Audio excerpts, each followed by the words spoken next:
bigger than rap. And you know who the fuck I'm talking to. You only alive because of me, motherfucker. You only alive because of me, you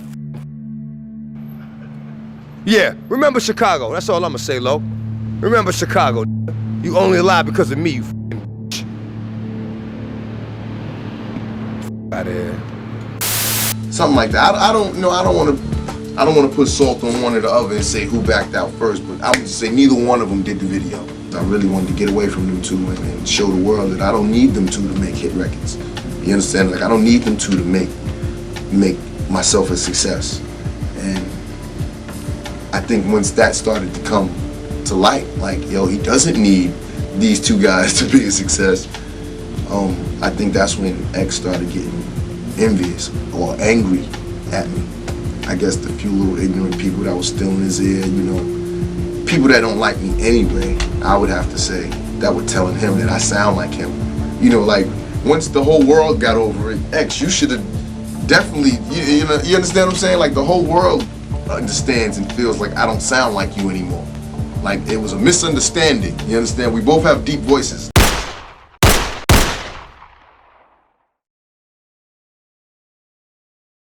If y'all want to watch the uncut and uncensored version of DMX vs Ja Rule, make sure y'all check out my Patreon. The link is in the description, and memberships start off as low as $5 a month. You get early access to videos, uncensored and uncut videos, and exclusive Patreon content coming soon. I want to give a shout out to my patrons, Sakeem Olajuwon, G Phantom, PJ Rollins, and Adam Miles, all with the bronze tier subscriptions. I appreciate the support y'all are giving me. Enjoy the video. DMX and Ja Rule have a crazy history that started off as a friendship, but at one point turned into a violent beef, which at some points was life-threatening. Today, we break down the entire history of DMX versus Ja Rule. Let's get into it. The year is 1985, and a 14-year-old kid in Yonkers, New York by the name of Earl Simmons began beatboxing for Reddy Ron, who was his mentor early on. He would begin releasing music on mixtapes in the late 80s, selling them on the street corners under the stage name Dark Man X, which was shortened to DMX, and by 1991, DMX was already featured in the Source magazine's Unsigned Hype column. DMX would eventually sign to Columbia Records' subsidiary label Rough House Records, and he released his debut single Born Loser in 1992. DMX followed up with his second single Make a Move in 1994. During this time, another New York rapper from Queens named Ja Rule would begin pursuing his rap career. Ja was a part of the group Cash Money Click, and they dropped their debut single Get the Fortune in 1994. Working with producer DJ Irv, otherwise known as Irv Gotti. They would eventually sign with TVT Records and drop their second single For My Click, featuring Mike Geronimo. After a member of Cash Money Click named Chris Black was sentenced to 5 years in prison, in 1995 their debut album never actually released, and eventually the group was dropped from TVT. After that, the group disbanded, and Ja Rule pursued a solo rap career. Ja was close friends with DJ Irv, who was working as an executive producer for Def Jam at the time. After Irv was hired as an A&R, he would get Ja Rule a contract with Def Jam. Ja Rule would eventually make his solo debut on November 28, 1995, when Mike Geronimo dropped a track called Time to Build, which was produced by Irv Gotti. This track featured Ja Rule, Jay-Z, and DMX, so this would be where DMX and Ja Rule would begin developing a friendship. Eventually, in 1997, DMX would sign to Def Jam as he was gearing up to drop his debut album for the label. Jay-Z would also sign to Def Jam that same year, as Ja Rule, Jay-Z, and DMX were becoming close friends in the industry. Irv Gotti made his own imprint from Def Jam called Murder Inc. Records, and Ja Rule was the label's flagship artist. Ja Rule and DMX would collab once again on November 4th, 1997, when they featured on a Mike Geronimo's track Usual Suspects, but this time they would be joined by The Lox. The next year, on May 19th, 1998, DMX dropped his all-time classic debut studio album It's Dark and Hell is Hot, which would go on to sell 251,000 copies within the first week. After this, DMX was undoubtedly the hottest artist in the world. Later that year, on September 29th, 1998, Jay-Z dropped his third studio album, Volume 2, Hard Knock Life. DMX would feature on this album on the track Money, Cash, On December 22nd, 1998, DMX dropped his second studio album, Flesh of My Flesh. On this album, the track Blackout would feature Jay-Z once again. But on the track We Don't Give a Fuck, X actually sent subliminal shots at Ja Rule. Still mad at myself for letting that shit go down. Somebody should have told me I was with a clown. Now, this is where tensions between Ja Rule and DMX would begin rising. Ja Rule was gearing up for the rollout of his debut album, so on March 2nd, 1999, Ja Rule dropped his debut single, Holla Holla, which was a hit, peaking at number 35 on the Billboard Hot 100. Now, the general public, including DMX, started realizing that Ja was taking X's style and sound, but things got worse when Ja Rule was filming his music video for Holla Holla when Jay-Z and DMX would back out of doing the video with him. According to Ja, he felt that DMX and Jay thought they were too big to do the music video with him. Ja wanted to get away from X and Jay moving forward, to prove that he doesn't need them to be successful. So Ja claimed that DMX got jealous and angry that Ja essentially took his sound. You know, I never had a problem with Jay's success, never had a problem with X's success. You know, I rooted for them, I cheered for them, you know, but I never got the same love in return. But when it came time for us to shoot a video, you know, it was one of those things like, I guess they was too big to be in my video. Actually, I think X was gonna do the video. You know what I'm saying? I think Jay was the initial one that backed out, and then X backed out, or something like that. I don't want to put salt on one or the other and say who backed out first, but I'm just saying neither one of them did the video. I really wanted to get away from them two and show the world that I don't need them two to make hit records. You understand? Like, I don't need them two to make myself a success. And I think once that started to come to light, like, yo, he doesn't need these two guys to be a success, I think that's when X started getting envious or angry at me. I guess the few little ignorant people that was still in his ear, you know, people that don't like me anyway, I would have to say, that were telling him that I sound like him. You know, like, once the whole world got over it, X, you should have definitely, you know, you understand what I'm saying? Like, the whole world understands and feels like I don't sound like you anymore. Like, it was a misunderstanding, you understand? We both have deep voices. That's it. A couple months later, on June 1st, 1999, Ja Rule dropped his debut studio album, Veni Vidi Vici, which debuted at number 3 on the Billboard 200 and sold 185,000 copies within the first week. On this album is a track called It's Murder, featuring Jay-Z and DMX. But little did we know that this would be the last time we ever see Jay-Z or DMX on a Ja Rule album ever. That month of June 1999, DMX, Ja Rule, and Jay-Z featured on the cover of Double XL as they were forming a supergroup called Murder Inc., but DMX clearly resented Ja Rule for sounding just like him on his songs. Ja Rule did an interview on MTV News that year where he would say, in quotes, "It was a challenge to make everybody believe Ja Rule's not fucking trying to be like DMX. I'm my own man." In 1999, during the Hard Knock Life Tour, DMX, Memphis Bleek, Lenny S, and Ja Rule were driving around in Florida when they were pulled over by a cop. After DMX got into an argument with the cop, they would end up leaving the car and walking on the side of the road. A fan spotted them, so she offered them a ride, and DMX sat in the front seat while the rest sat in the back. The first thing that the fan said to X was, in quotes, "Yo, what's up with that dude that sound like you?" DMX then said, "That's him right there," and pointed to Ja in the back seat. So this definitely rubbed Ja the wrong way. It's a nice sunny day. I think we might have a show at night. I don't know, but we was all with each other. You know what I'm saying? Like, shit was beautiful, man. And I said, "Like, yo, let me get the call, man." He gave it up, no problem. So it was me, Ja Rule? Yeah, I heard this story. The car broke down or something? Yep. No, we got pulled over. You got pulled over. Okay. J-Lo, man. What's his name, man? Memphis Bleek. And I thought you said J-Lo man. You said J Little man. Yeah, I thought you said J-Lo man. I said, yeah, J-Lo and, man. What y'all? What's the last nigga that work with him that do the chair shit? Damn, you got me on this one. Always take pictures. Not Johnny Nunez. Nah. Lenny S? Lenny S, yeah, that's what he's talking about, yeah. And he was with us. Okay. So, we in the car, we pulled over, got a license. I'm talking, what you want?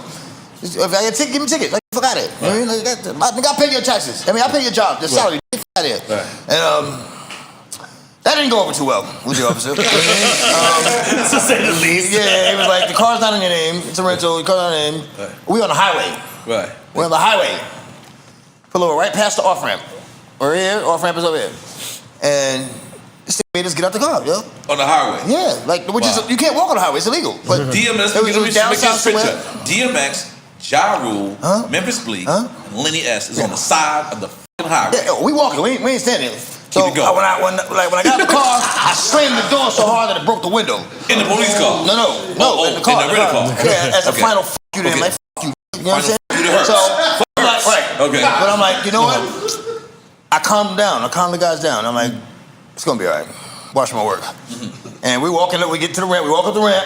Sure enough, but we didn't even make it to the halfway up. I feel like it's white girls. No, black girl. God damn it, Black this makes girl me look black woman. She seen me like, oh my God. She just by herself, boom. I said, yo, could you take her? She's like, yeah, come on. Get in the car, them three in the back, I'm in the front. I mean, you know, This is Miami? I feel like this is Miami. I don't think it's Miami. Not Miami? I don't know. I'm thinking Florida, but I don't know if it's Miami. All right, cool. And, you know, fans gonna be fans. Yes, they are. So the first thing she said What a story for her, though. Yeah, right. But yo, she was like, yo, what's up with that sound like you? Because she was going in. Talk about Ja. And Ja's there. I said, that's him right there. Oh, I told her. That's him right there. That's him right there. Chill. That's it. She was about to go in on him. That bitch, yo, so I mean, right there. It's all right. Because I can see, like, I guess that maybe that might have been his first time hearing it without a filter. You know what I mean? Nobody gonna tell it to you to your face without a motherfucking filter. You know what I'm saying? Wow. And, you know, I don't know. It's like, it looked like he aged in that moment. Wow. You know, and I said I did the right thing. I'm like you know what I'm saying? Like but it, you know, and I feel like I should never have to talk to him about it again because it was proven. You know what I mean? Like, it ain't just me coming. It's not a myth, homie. Right. It's not just me talking shit. It's not me being jealous about anything. Because you still haven't done what I've done. Right. You know what I mean? It's not. I like you. You're my little man, son. You know what I mean? During this time, DMX also felt that Ja was getting a little too Hollywood, claiming that Ja changed up on him. For example, DMX says that Ja wouldn't even come to his section once in a club in LA. That's when DMX started to really feel a certain way about Ja Rule. On December 5th, 2000, Funkmaster Flex dropped his mixtape 60 Minutes of Funk Volume 4. And on the track Do You, featuring DMX, he goes at Ja Rule, saying that he's not going to get far pretending to be him. I ain't gonna let it slide no more. You're best to go for what you know can't do you and what you flow for. You ain't gonna get there trying to be me, dawg. In mid-2002, DJ K-Slay dropped his mixtape Regulator Part 5, The Final Chapter. And on this mixtape, DMX had a track called War, often known as They Want War, where he would send shots at Ja Rule. I remember the first time we rocked soundstage when the world was ready to let the dog out the cage. That was the whole crowd rocking from here to there. All you said was throw your hands in the air. It's a hype man. What? I thought as you do. You got this part of your crew that's harder than you. Let me tell you what niggas in jail say across the table at you. Like you this on your label. All these records you got is the ones you singing on. Never been to jail. Never had a block you were slinging on. We all roll with killers, just think. But you, come on, dog. Only thing you heard was hate. You got to watch you say to niggas sitting over there smiling, but I don't play with niggas. I'm about to make you a believer. Next time send the man in your place. I don't battle divas. Time's up. What the f? That's the verdict. Cats been some weak shit. Dog done heard it. The best you can come up with. I'm about to run up quick. Run up sexy. All you can't do is talk trash. And I got 50 that says Alicia Keys to bust your ass. You about a $1.5, $1.6. And I'm coming right for you. Can't duck this. Me jealous for what? You don't even know the way you be running around dancing and videos. You're embarrassing me, Junior. I love you like a son. You've been on my dick since 4, 3, 2, 1. How the f you supposed to be the head of your crew when everybody but you flow better than you? Let's do it like this. Cause you gotta have a swing on. I got a blazing R&B joint you can sing on.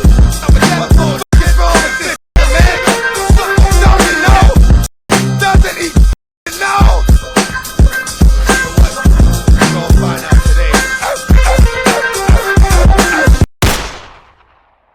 In August 2002 is where this beef would be fully ignited. After being sick and tired of being asked about Ja Rule and what he thinks about him stealing his sound, DMX called in at Power 105.1, where he would completely spaz on Ja Rule, saying that it's going down between him and Ja.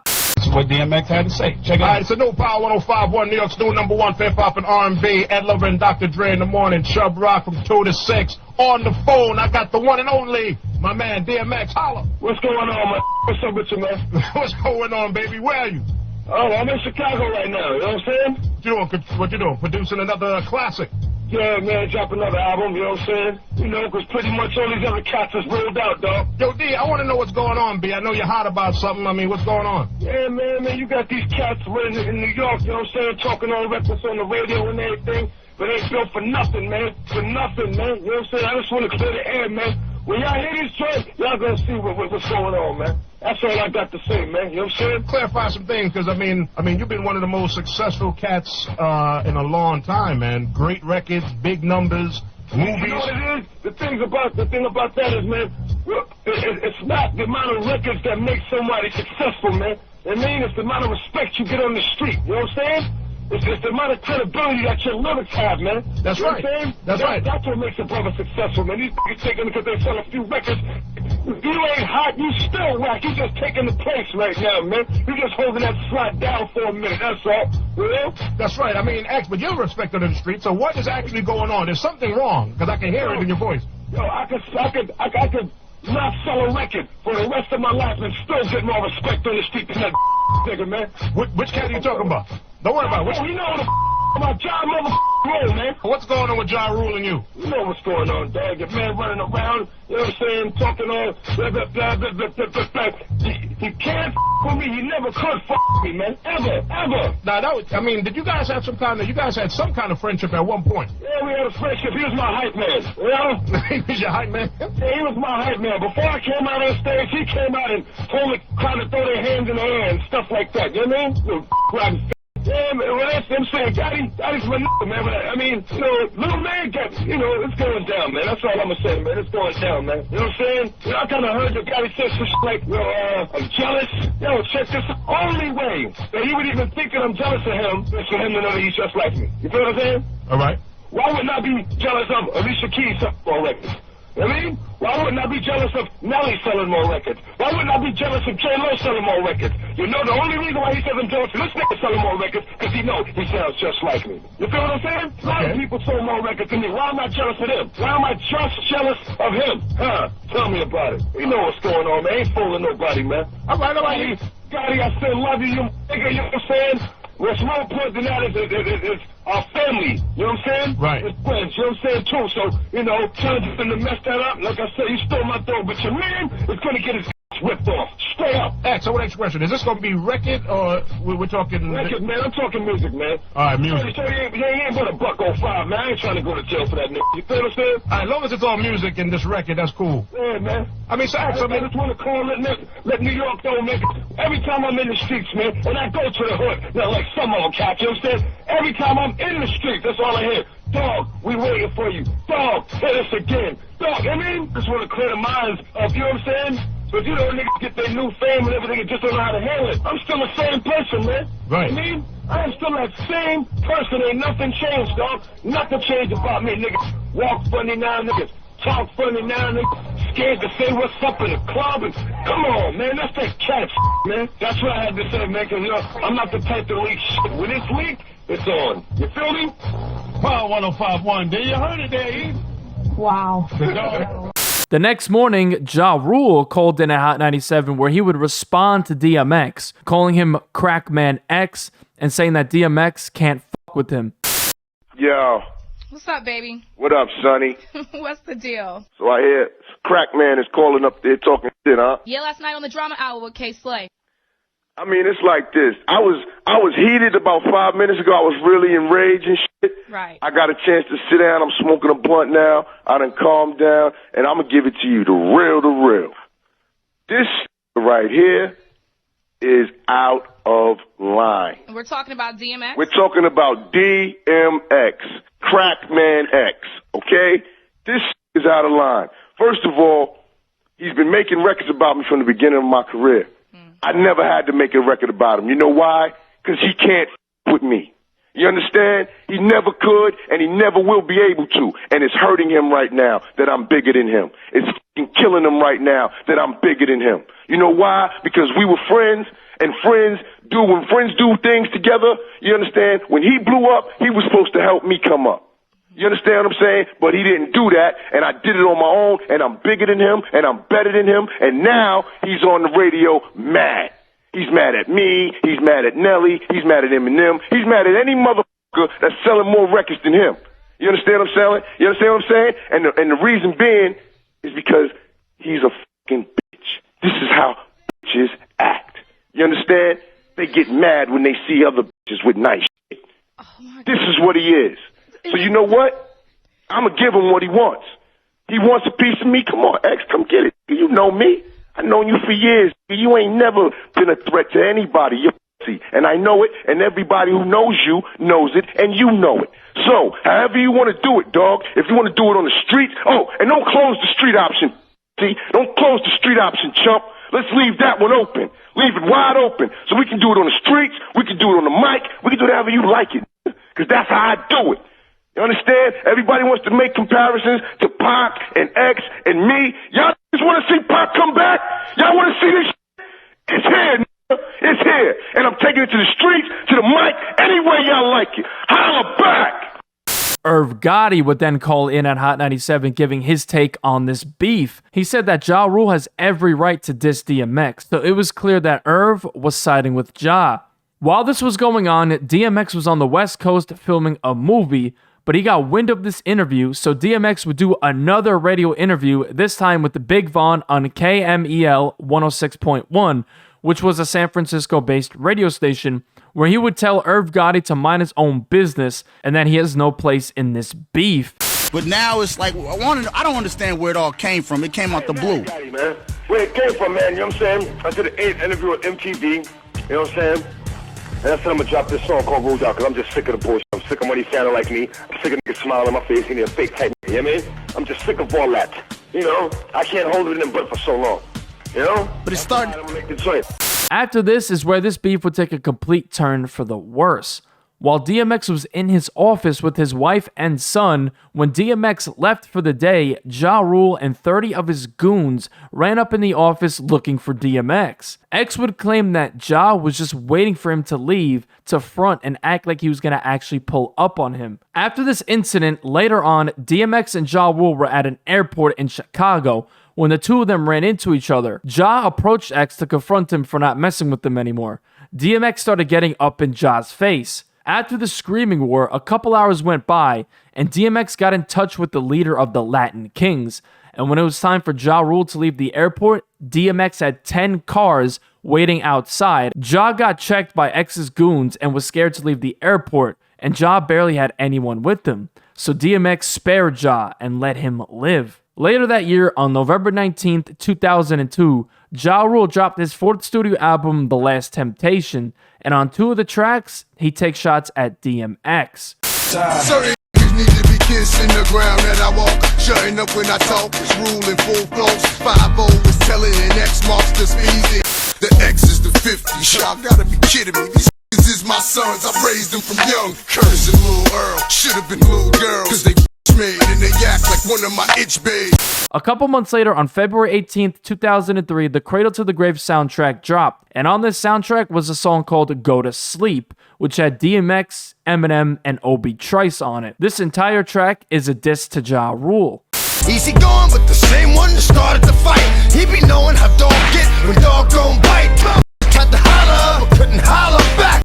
A couple months later, DJ K-Slay and Big Mike dropped their mixtape Go Hard or Go Home, and on this mixtape, DMX had a song called Ruled Out, which was another diss track at Ja Rule. MX, slide my son to the left, and you cats ain't ready for my snacks. A lot of brothers out there sound like X, but don't look like X and don't get down like X. This going down, cause the word around town is low man straight act like a clown. But that's my boy, and just seeing him be born and then blow up, give a nigga joy. See, I'm the paper father that'll give a kid a toy. Put my foot in his ass cause he's a little boy. See, that's how you got to do him. First you talk to him, give your heart to him, then give a bark to him. Still don't listen, then give a spark to him. Come up missing, had to give the dark to him. Feel my pain, it's gonna hurt me more than it's gonna hurt you to stop the rain. Come on! How many times? You didn't know. I got to tell you.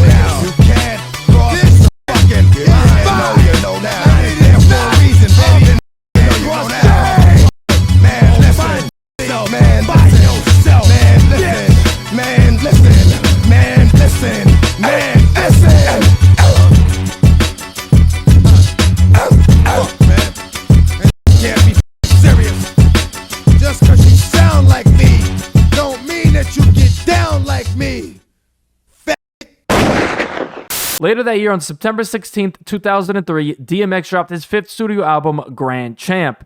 And on a couple tracks, he disses Ja Rule. On the track, Where the Hood At, he goes directly at Ja Rule, where he would reference a line from Ja's hit song, Holla Holla. Treat 'em like show no love to the old thugs. I show no love. Old thugs. Empty out me though, no more slugs. How you gonna explain to the man? Even if it's watch the beef, I ain't touching your hand. The track Dogs Out, he calls out Ja Rule at the end of the song. When the dog is out, get bit or one of the two. And I'm not Ja Rule, feel me? On the track Rob All Night, he refers to Ja Rule as Stuart Little, which is a reference to 50 Cent's diss at Ja on his song Bang Bang. Stuart little niggas don't want no static. When they say who shot JR, it won't be Dallas. The song Shot Down actually features 50 Cent, which was Ja Rule's biggest enemy at the time. A couple months later, on November 4th, 2003, Ja Rule dropped his 5th studio album, Blood in My Eye. For the most part, this album was dedicated to dissing 50 Cent. But on the tracks Clap Back and Blood in My Eye, he throws shots at DMX. DMX was my dog, but now we just dog fight. He's sucking on glass, calling them crack pipe. And I'm hearing you letting your help slide these days. And your ladies vid look like you contracted the who the you calling? I'm here to make this rap shit hotter than Harlem. The dog beware, rule, cause I'm the problem. The next year in 2004, DMX would appear on Tim Westwood TV, and he completely went off on Ja Rule, saying that he's only alive because of him, referencing when he let Ja live after the airport incident in Chicago. No, y'all f***ing with it's bigger than rap, bitch. Bigger than rap. And you know who the fuck I'm talking to. You only alive because of me, motherfucker. You only alive because of me, you f***ing. Yeah, remember Chicago. That's all I'm gonna say, Lo. Remember Chicago, nigga. You only alive because of me, you fucking bitch. Fuck out of here. Westwood TV, let's go to... Who are you talking about, dog? He know what I'm talking about. Let's go to a hot video, let's He go. knows what I'm talking about. He knows who the fuck I'm talking about. Chicago. Same flight. You know who the fuck I'm talking about. Nigga. You only alive because of me. You seen them 10 trucks parked in front of the motherfucking airport? That wasn't for you, that was for me? You'd have got found in the back of one of them motherfuckers, bitch. I let you live. By the grace of God. You know what I mean? I mean, let's not front, you rolled crew deep. I mean, that's, I mean, but like, your crew is deep. I mean, I've seen you come through, man. I mean, we got wars all over the place, but we ain't even got to be deep, man, because we walk a certain way, you know what I'm saying? Real niggas recognize real niggas, man. And a real nigga is not going to go through the trouble of trying to real because he know a real nigga going to get down just like he get down. And he don't want that headache. He rather push up on a soft ass nigga. Yo, son, what's up, man? Man, hold something. I mean, start tapping the pocket like that. You spot a nigga from a mile away and carry him just like that. You know what I mean? Real niggas recognize real niggas, man. And we give each other that 3 feet. You know, unless you just want to go hard, then we all go hard. There ain't nothing to it, you know what I mean? Come on, man, you can't be serious, man. Knuckles black as a motherfucker, man, you know what I mean? I will knock it the fuck out. Straight like that. But I'm a peaceful man. I don't want to fight. I don't even like to fight. But I will fuck you up. After that, in 2004, DMX was arrested for charges of drug possession, criminal impersonation, criminal possession of a weapon, criminal mischief, menacing, and driving under the influence of drugs or alcohol while claiming to be a federal agent and attempting to carjack a vehicle. On November 18th, 2005, DMX was sentenced to 70 days in Rikers Island jail. While he was in jail, Irv Gotti actually came to visit DMX to squash the beef with him and Ja Rule, in which DMX agreed to squash it. Fast forward all the way to July 31st, 2009. Ja Rule dropped his mixtape, The Mirror, and on the track Judas, he voices his opinion on DMX. How you feeling these days? A little lonely, no D, no Y, no E, no kiss, no styles, no rough, no riders, double lost finest. We grown men, I try to put it behind us, but there's always mistake, weakness, and kindness. On September 23rd, 2009, at VH1's Hip Hop Honors Ceremony, Ja Rule and DMX were in the same building, and they embraced to officially squash their beef. A couple months later, they would collab to feature on Noriega's track Stay Flawless, so it was clear that the issues between them both were resolved. After that, nothing else happened besides a few mentions on interviews. Fast forward to April 9th, 2021, DMX tragically passed away due to an overdose. Ja Rule would take to Instagram and pay homage to DMX. It's a shame that the supergroup with Ja Rule, Jay-Z, and DMX didn't work out. But thankfully, no one was hurt in this beef, and the two of them moved past it.